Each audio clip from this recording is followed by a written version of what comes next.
Welcome to the Let's Get Disruptive podcast. My name is Sean McCleary. I'm excited to bring together some of the leading figures in the tech community to discuss some of the disruptions they've had across their careers. Whilst it's great to talk about successes, and there will be plenty of achievements discussed on these podcasts, I'm a big believer that some of our best learnings come from adapting and overcoming challenges. So we'll be exploring our guests' personal challenges, discussing things they've had to overcome from a business perspective, and also covering the many challenges around recruiting and retaining the best people. Our objective is to provoke thought around topical industry challenges and empower listeners with the insight and wisdom from people who've been there, done it, and in fact are still doing it with some of the most disruptive organisations out there. I'm excited to introduce our latest guest to the Let's Get Disruptive podcast, Toby Wilman. Hey Sean, how you doing? I'm good, thank you, mate. Head of Talent and Community, Infinity Works Manchester. Toby is a very well-respected member of the tech community in Manchester, founder of one of the most popular tech events, the DevOps Battle Royale. And more recently, I've noticed you've started a blog. Yes, I have, mate. Yeah, it was a journey of mine that I've been looking to do for a while, actually. It was quite a liberating experience. Brilliant. Well, we'll come on to that later. Look, I looked at your career across sales, recruitment, and more recently in a wider ranging commercial role within Infinity Works. And it's great to hear that, such a success story. And I'm generally excited to have you here today, mate. Good. Excited to be here. One of the things I do love most about you, though, Toby, is your belief in positivity and the impact it can have both in and out of work. So I noted that you aim to surround yourself always with good people, smile as much as you can, cry when you need to cry, and laugh out loud. And I personally believe today we've surrounded ourselves with one of the best people out there for this podcast, but no crying today, please. Yeah, I'll try not to. I can't promise anything. So, Toby, Head of Talent and Community, what a title. Can you start by telling us a bit more about what that role involves, please? Yeah, sure. So I joined Infinity Works after a 3.5 or 4 year bout in recruitment on the agency side of things. The opportunity came along to join a business which I truly believed in. Help them grow their Manchester office, which has only been going 2 years. There were 17 people last year, and now we're getting close to 60. It was the right time for them to bring on someone to take full responsibility on bringing in new talent, also someone to represent the brand in the best way possible. Yeah. Community is something that I've adapted to over the past 2.5-3 years. Yeah. So they're huge on it as well. Their presence in Manchester has grown through the power of speaking at events and attending events and putting on events. So it sort of seemed that when we had the chat and there was a sort of conversation happening that, look, we want someone to control the talent here. We want someone to represent our brand as best as possible, but we also want to grow more in the community. Yeah. And that's sort of the passions that I had. And it's a company I truly believed in. Like, I really, really believe in this company. It has potential to be one of the best, if not the best consultancy in the UK. Brilliant. And further afield later on down the line. But yeah, to have that opportunity to join a company like that was just a bit of a dream come true for me, really. Fantastic. And look, community is something I'd really like to pick up on, if that's okay. Yeah, far away. Look, one of the key objectives of this podcast is to engage with the tech community in particular. We want to share knowledge. We want to discuss real life challenges so that people can get valuable insight. How important do you feel that the sharing of knowledge is in the community? Massive. We don't get anywhere by sitting on ourselves and trying to learn by ourselves. There's only certain amount of stuff you can read or go online and teach yourself. People can progress in that way. That's completely up to them. But if you want to progress in different diverse areas and learn new skills, you need to feed off other people's experiences. The best way to do that is to sit with someone, talk to them, chat to them, ask them stories. I mean, my dad and my granddad and that are quite successful in the design world, and they always said there's nothing more powerful than a good story. Yeah. And that's really how you start to learn and sort of feed off people around you. And if you can share stories, they share stories, all of a sudden before you know it, you've got all this sort of wealth of knowledge at your feet. You just need to sort of get into it, really. 100%. And hopefully there'll be some good stories that come out today. I'm sure, yeah. You're a northern boy. I think you Glossop, if we can call it, in the north. Grey area. But I did check, it's 24 miles from Manchester, so that will do for me. Yeah. And look, obviously... Running distance. Yeah. You've been someone who's worked in the city for pretty much all of your career. Yeah. So, I think you're definitely qualified to comment on what Manchester, which is now being really known as the home of innovative technology. What are the key trends you've seen in the Manchester community or wider tech scene so far? Yeah, I think one of the big things to play on Manchester, which I seen at an event actually, was Manchester's gone in a full circle. So it was the Cottonopolis. Yeah. It was the industry for obviously the big massive cotton trade in Manchester back in the day. And what's happened now is it's swinging around, and some of the bigger companies in Manchester, your Boohoo's, your Pretty Little Things, your Misguided, all obviously clothing companies again. But e-commerce, right. I think having that e-commerce presence in Manchester is a big swing around. So it's no longer Cottonopolis, but we're still producing, big shopping platforms. And then obviously following that, you've got the BBC. Yeah. You've got all these consultancies that are coming up like ourselves and a few others out there. And some of the really interesting companies moving from different areas. These companies coming from America and setting up base here. Companies moving from London, setting up base here. And it's just a buzzing place to be at the moment. Yeah, hence the Manchester be always buzzing. Yeah, exactly. Yeah, love it. Something I'm passionate about myself. We're talking today about different challenges. So, I expect over the podcast that that'll be business, technology, people. But I'd like to start getting personal, if that's okay. Look, starting with your background, one of the really interesting parts of me is your journey into tech. It's probably fair to say it hasn't been a traditional route. You spent your early years abroad up until the age of 24, I believe. Yeah. So tell us more about the young Toby Wilman. Wild. I think I was a bit of a force of nature when I was younger. I was never good at education. I got expelled from school. I got into another school. I did poorly in that school, managed to come out with some sort of GCSEs. College just wasn't for me. So I got kicked on a plane and got told to go travel for a bit. And then I did 7 seasons, 2 in Austria, 1 in Marbella, 4 in Magaluf. And in between time I travelled. So it's 5 years in total. I burnt out at the end of it, but I came back a different person, a shell of a man. I came back a shell of a man. But yeah, it wasn't traditional path into tech or into actual sales where I went into the time where I landed first. But I think what I could bring was a lot of, I had to take on a lot of responsibility when you live in a different country. You have to grow up. There's certain times where you can't call upon sort of parents or friends because they're not down the road. Can't take the washing home. Yeah, exactly. And you know what? I mean, I remember the first time I went for my first season, I had a girlfriend at the time. And my dad and mum said, you've got to go. And I cried through Manchester Airport. I was like holding on to the thing. I'm not going. I was there for about 3 days and I was like, well, I'm so glad I came. And from there, the whirlwind just started. So yeah, I mean, it was an absolutely unbelievable time. And for anyone who is thinking about traveling or working abroad or anything like that, I can just say, go for it. Because you'll never regret it. Yeah. Brilliant. Force of nature. I love that. Yeah. So what challenges did that throw up for you living abroad that you've kind of learned from and brought into later life? Yeah, I think, social aspects, I think is huge. You land somewhere and you don't know anyone. Yeah. The first place I went to, the first actual real season I did was in Austria. Right. I flew to Geneva, got a train to St. Anton. My dad had met a guy at a wedding. And they just met each other drunk. And I think this guy had offered for, if your son wants to come out, he can come out. And then I don't think he expected me to come out a few months later. So I came out and he was sort of busy with his stuff. So he sort of pointed me in the right direction. He said, look, I found a hotel for you there. And that was it. Yeah. So I had nothing but my snowboard, my bag, and enough money to stay there for 2 weeks. And I had to just go out and knock on people's doors, go in bars, try and get a job. Stuff like that is really stepping outside your comfort zone when you're 20 years old. Yeah.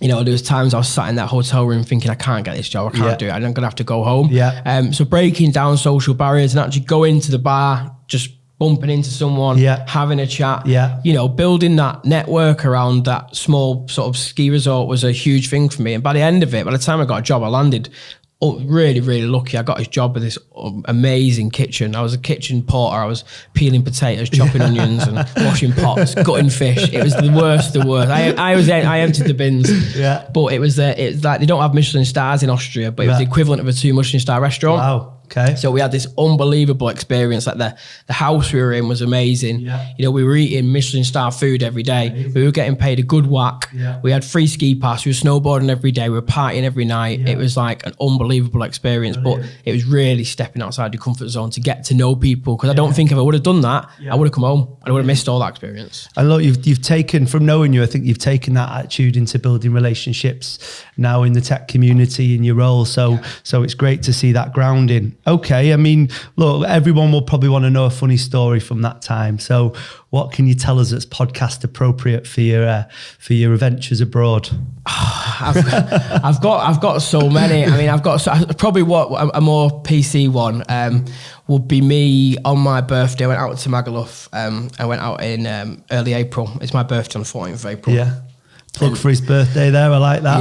Yeah, exactly. And I got dressed up as Santa Claus and went out on a full night out with everyone. And it's this time of year, start of the season, so it's just workers. And we were at it all day, all night, and it was a really heavy one. Anyway, everyone lost me, and I'd lost myself. You know, everyone lost me. Where is he? And the lads were walking back to our apartment, which is up the top of a really steep hill, Torrenover Hill, Heart Attack Hill they called it. And halfway up the hill, they see a pair of shoes hanging out from underneath the car, and they dragged me out by my ankles, and there's Santa Claus. I was fast asleep underneath the car. I was covered in ants, and they were like, right, we need to get you home, mate. Yeah. Amazing. So that's probably a funny one. Yeah. I love it. Okay, look, so you know, fast forward, you've kind of done your time abroad. You're coming back to the UK with a bit of a point to prove, I think it's fair to say, because, you know, you're 5 years behind probably your peer group have started careers and are already down that career path. You threw yourself into sales initially, progressing through the sales rank, eventually into a team management role before then transferring into a recruitment position. Yeah. Talk me through that journey, Toby. Would you say that was a kind of smooth transition for you? Not really. I think coming back from traveling and getting into a role, I remember the first role I actually got, because I came back at around October time, and I got a night shift at Tesco's, and I was stacking shelves, and it was the year that song came out, The Power of Love. I remember stacking the shelves on the night shift, and I ended up crying, and I ran out. Yeah, I actually ran out. I ran back to mum. I was like, I can't do this. This is not the life for me.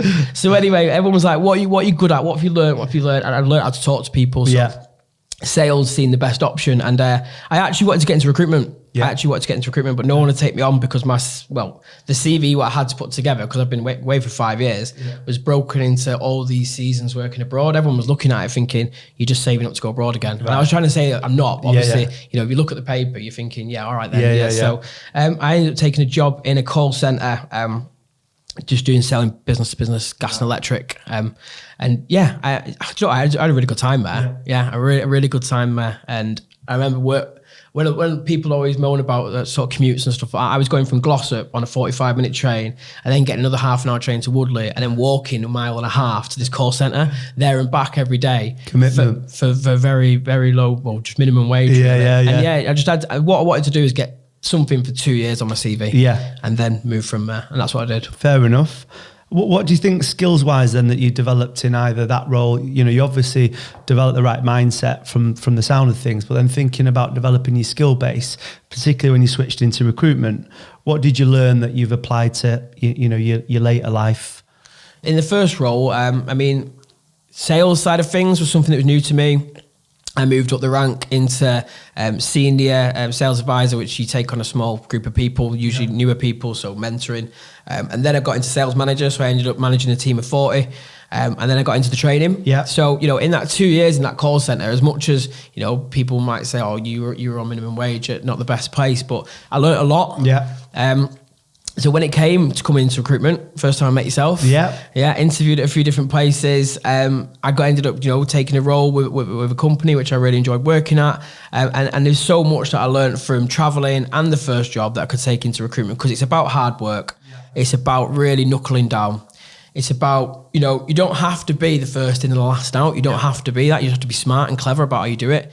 There's a lot I learned, but then there was a lot I didn't know. Recruitment was a a big shock. Hard life. We'll come on to that. I just want to pick up on that point. It's my time to put you on the spot because you're being quite modest there. You actually turned me down. Yes. You did. I offered you a job and you turned me down. I remember it. Toby Wilman coming in his very flamboyant suit that he used to like to wear, the Joker suit, selling me the dream. I thought, this guy's bought into what I'm offering here. All of a sudden, he's taken off for elsewhere. So thanks for that, mate. You've done all right. You've done all right without me. We're here now. No, joking aside, I think, look, the thing that does highlight that I want to pick out is that, you know, even in recruitment, but certainly when we look at tech, candidates have so many different opportunities and so many different offers and different options. In your experience, what have you seen businesses do to really stand out when they're engaging and trying to recruit talent? What make businesses stand out is their values and commitments to the people they're bringing on board, I think. When you're looking from the agency side, so, you know, before Infinity Works, when I was working in tech recruitment, and you obviously you work with so many different businesses, some people have different ways of appealing to different areas of talent. And the people that have this massive inclusive environment for everyone and the core values of the first thing they speak about, not your salary, not your benefits, not stuff like that. It's about the values of the business, you know, the enjoyment you're going to have, the challenge you're going to have, there's problems you're going to solve. Things like that for me appeal to such a wide spectrum of people. And it makes bringing talent on board a whole lot easier because you're not selling them a salary, because, you know, people can move up this career ladder really quick in tech. Of course. And salaries becomes a bit of a thing of the, you know, it's just a commodity really. You can just move up. But are you going to enjoy it whilst you're doing it is super important. So providing that good workspace and that challenging workspace is what I think is the number one for attracting good talent. I'd agree with you. I think, look, buying into this kind of purpose of a business and the vision, the values is so key when we speak to candidates. Exactly, you know, for those that want to stay long term, getting them in on that journey is so important. So yeah, that's really good to see. Talking about journeys, I came across an interesting blog on doing my research. So I wanted to discuss some personal challenges, if that's okay, that I pulled out from this blog, because I think that a lot of it will resonate with our listeners. But I wanted you to talk really about your experiences around imposter syndrome and also dealing with the challenges around anxiety. Yeah, sure. So, I mean, imposter syndrome is something. I went to an event, a Women in Tech event. I seen a guy speak there who runs a digital agency. First time I'd seen a guy speak about imposter syndrome. I think what women in tech in particular do at the moment is amazing. They're so open.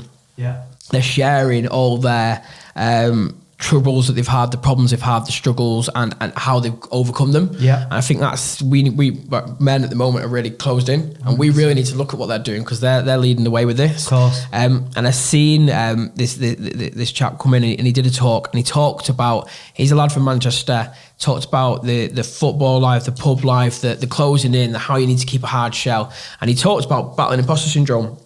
And he talked about the stresses and not being able to talk to his friends about it because he thought he was going to get sort of, ripped off the lads type of thing. Exactly, And that for me resonated massively.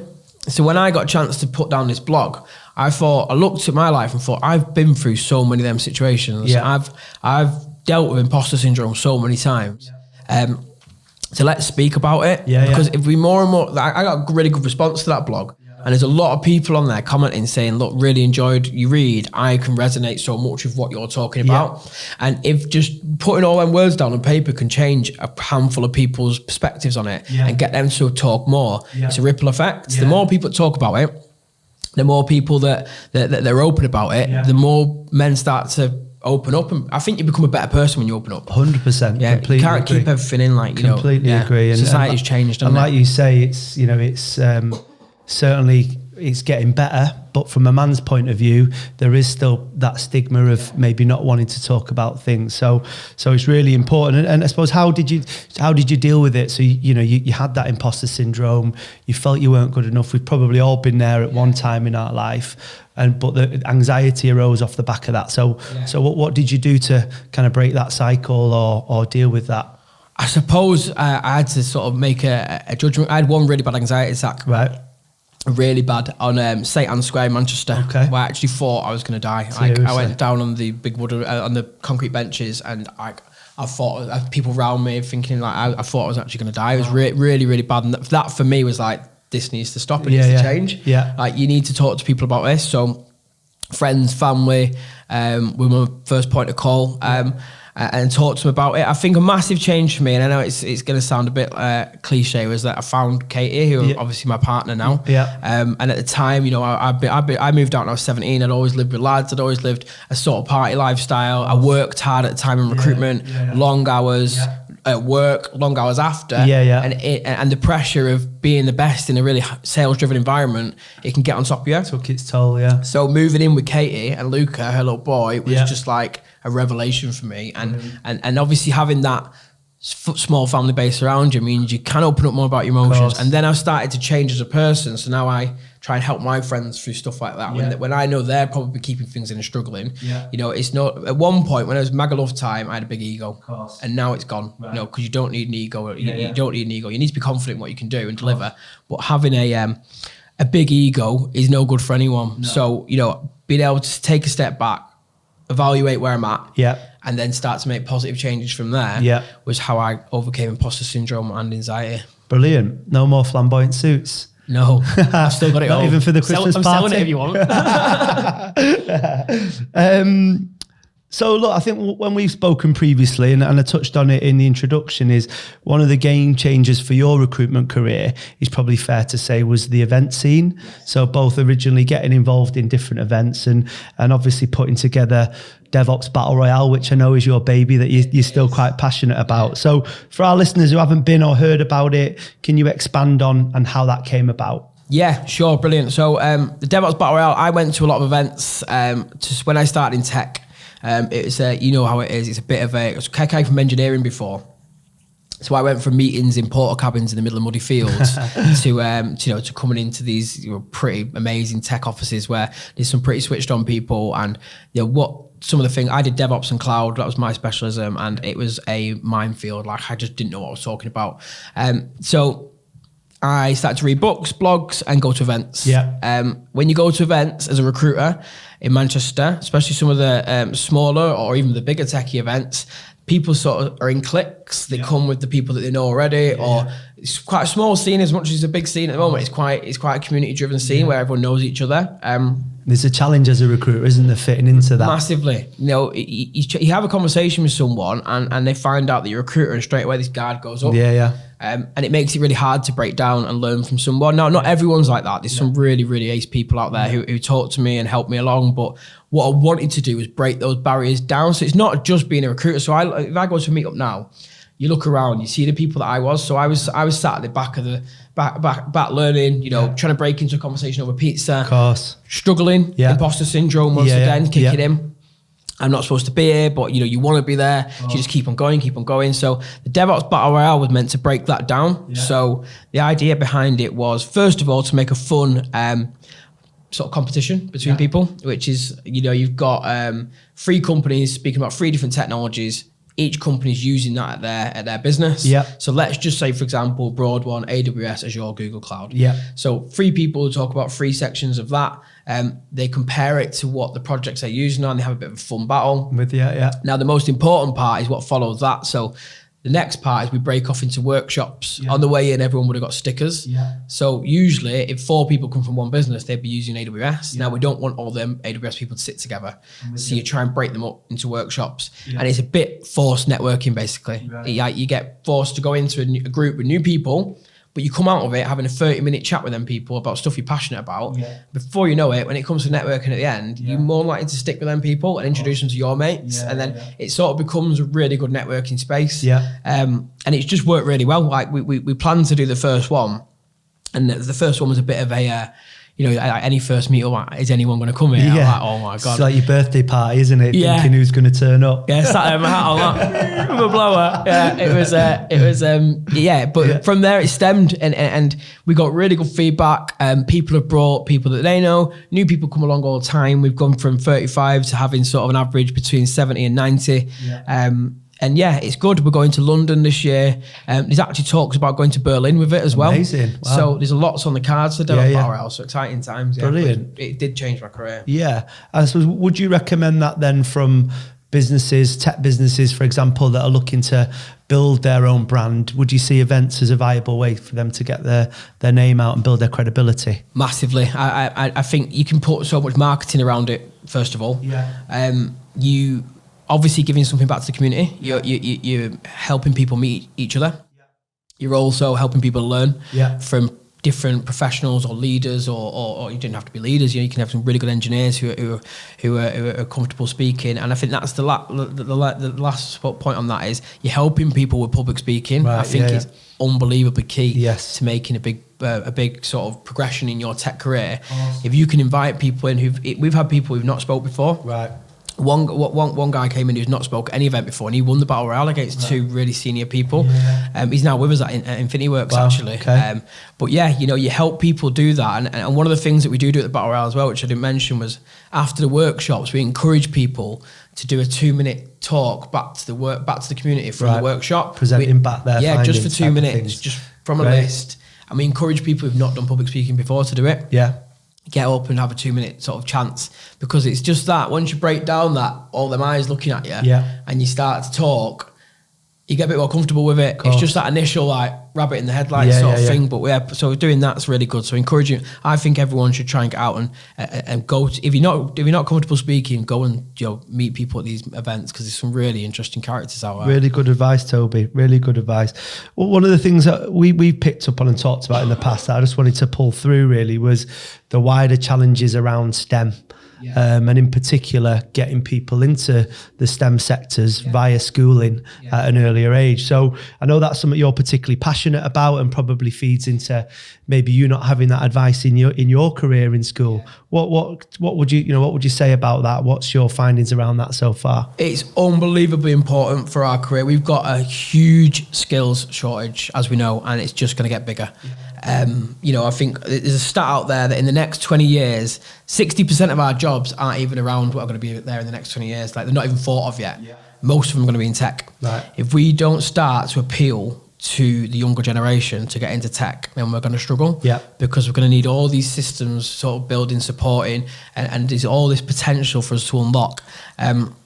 So appealing to children. I mean, when I did IT at school, Excel spreadsheets, that's all it was. And we didn't used to do it. We used to go on Minesweeper or that like Jurassic Park game. We used to get the little eggs and turn it off when the teacher came over. That's what it was. So that, these days it's changing now. Yeah. So we're actually partnering with a company called the Learning Partnership. Right. The Learning Partnership, what they do is, so we sponsored a school near me, actually. Couldn't do my old school, Glossopdale's, but we did the closest one, Longdale. Yeah. We pay a certain amount of money. We sponsor the Learning Partnership to go and do a full day with a full year. Nice. So year 7.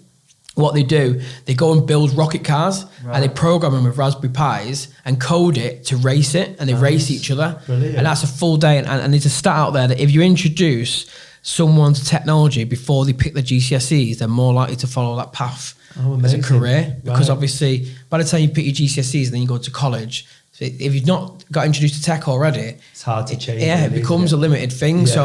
And we're also doing a workshop in Manchester in next year, actually in February, where we're teaching 2 people from different tech businesses. So there's going to be about 10 of us in total. We're teaching them to build hovercrafts, which then what they do is teach the teachers of Manchester. So we're going to put on an event day where 20 teachers who want to learn how to teach their children how to code and build hovercrafts come and learn from tech businesses in Manchester. Brilliant. So we're trying to make a change. Great. And look, I love the way you're keeping it fun. Rocket ships, hovercrafts. If someone had come in my school doing that, then I would have loved it. Yeah, exactly. I would have loved it. Exactly.